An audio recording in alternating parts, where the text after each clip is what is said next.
So to me, the most frustrating aspect about the Tara Reade Me Too story is the fact that Democrats refuse to hold their own to the same standard that they hold other individuals and other members of the opposite party to, right?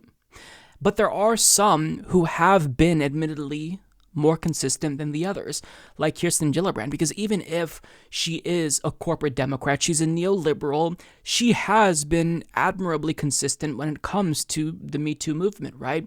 Because she's one of the main individuals that catalyzed the resignation of Al Franken. I mean, that was ultimately his decision and his decision alone, but it was her who ultimately paved the way for his resignation.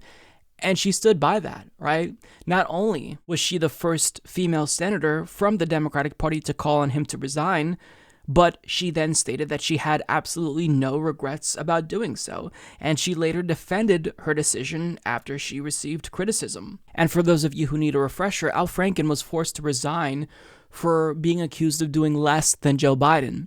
But nonetheless, these allegations are still serious. These are allegations of sexual harassment. It started with the Me Too story of Leanne Tweeden, who claims he kissed and groped her without consent, and this catalyzed a wave of other complaints from women coming forward saying that he sexually harassed them, he tried to forcibly kiss them and whatnot. So he was forced to resign, and Kirsten Gillibrand has been widely seen as the individual who led the charge. In fact, there's been articles penned that suggest it was actually female senators who held him accountable, primarily Kirsten Gillibrand. And when she was running for president in 2019, she was forced to answer for her call for Al Franken to resign because it was still controversial.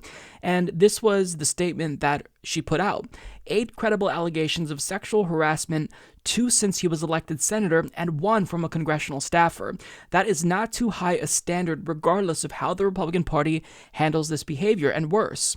Yes, it was Senator Franken's decision alone to leave the Senate, a path he ultimately chose, but for many senators, including myself and others in this primary field, that was not too high of a bar to raise our voices and make clear we value women. And that's really important because nobody's going to believe you if you say that we value women if you only apply a certain standard to one party and not your own. So what I think was admirable, to me at least, for Kirsten Gillibrand is, even if I disagree with her policies and her coziness to Big Pharma and Wall Street, the fact that she's consistent on at least one issue was admirable because nobody's consistent in DC, right? So if she's going to hold her own party accountable when nobody else will, even if she knows she's going to be criticized for it, I find that commendable. I find it, respectable. It's why so many people are disappointed with actress and activist Alyssa Milano, who was one of the biggest cheerleaders to get Brett Kavanaugh off of the Supreme Court, or to stop him from being confirmed to the Supreme Court.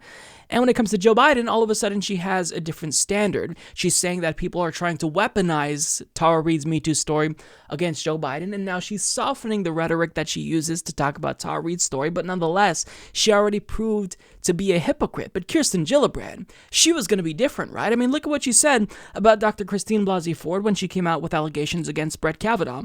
She tweeted, "Enough is enough. One credible sexual assault claim should have been too many to get a lifetime appointment to the Supreme Court and make decisions that will affect millions of women's lives for generations.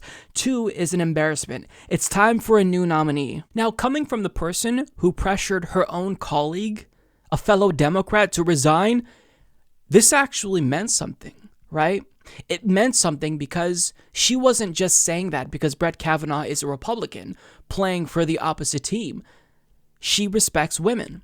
It was believable because of her consistency. It's why people, respect Kirsten Gillibrand over individuals like Alyssa Milano, who just want to, jump on bandwagons when they're popular to do so. But actually being principled and consistent means you're going to hold to your principles. You're going to stick to your guns, even if it's really inconvenient, even if it makes you feel super uncomfortable, right? So when it comes to Tara Reade's Me Too story, Kirsten Gillibrand is going to be principled. I mean, we can expect that from her, right? Because up until this point, she hasn't backed down, I think rightfully so, when she called on Al Franken to resign, and she was saying everything that I think needed to be said during the confirmation hearings of Brett Kavanaugh. But what is she saying now? Well, she's saying what everyone else in the Democratic Party is saying about Joe Biden. She's dismissing the sexual assault allegations brought forward by Tara Reid. And according to Mike Mamoli of NBC News, Senator Gillibrand was asked today on a conference call about Tara Reid allegations of assault by Joe Biden. She says, quote, "I stand by Vice President Biden. He's devoted his life to supporting women, and he has vehemently denied this allegation." But wait, you just were saying that we have to make it clear that we value women. You just said in 2018, one credible sexual assault claim should have been too many when it came to Brett Kavanaugh. And then you said it's time for a new nominee. Why is that standard not applied to Joe Biden? Why are you not calling for a new nominee?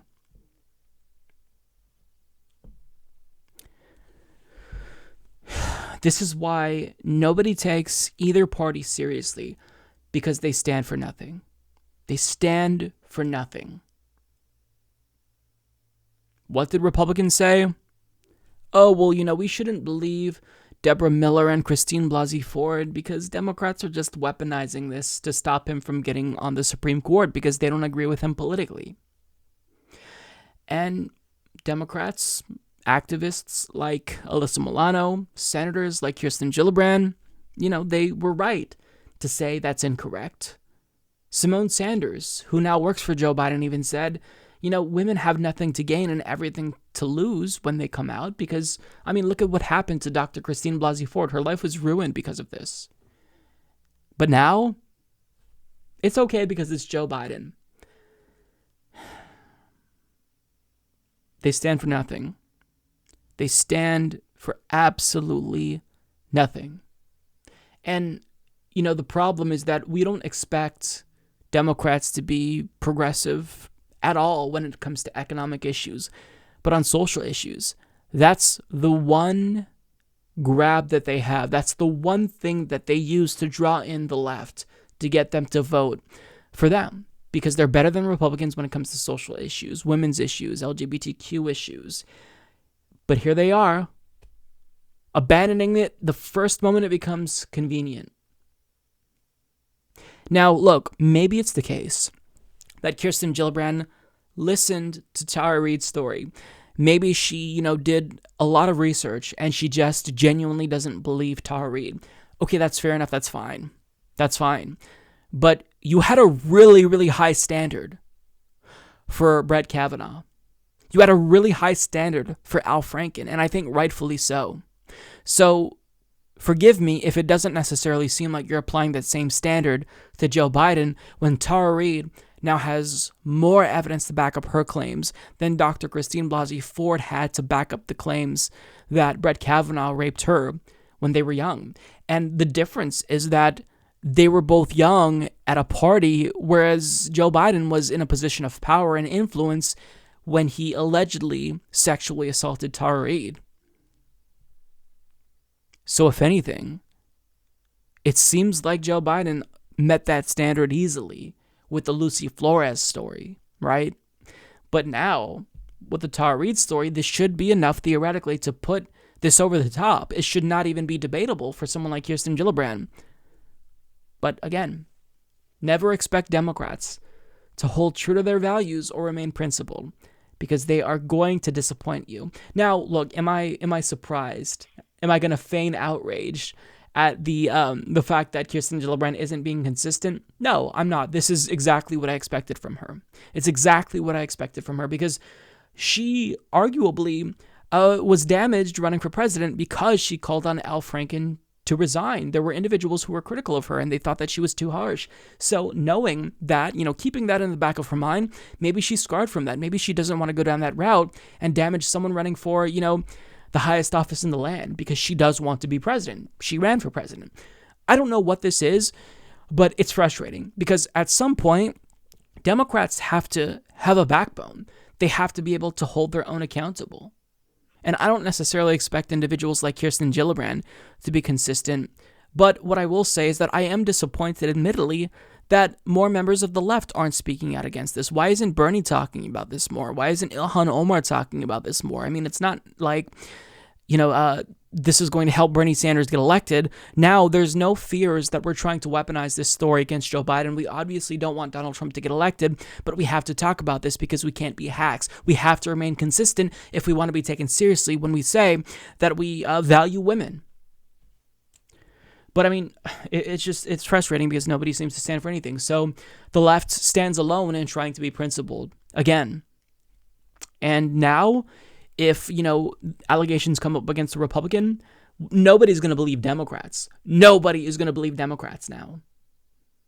Because Democrats are proving them right. Everything that, the Republicans said, even though they're hypocrites as well, about, Democrats just being partisan and trying to weaponize these things. That's not, I don't think that was true about Christine Blasey Ford, even though it was politically convenient for them to bring that up, admittedly. But, I thought that they genuinely were trying to do the right thing. But understand, these people are basically like all sociopaths.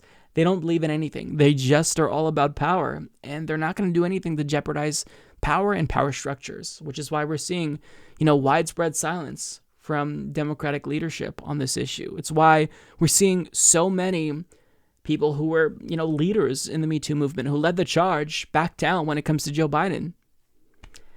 And it's, it's not surprising, but it sure is depressing.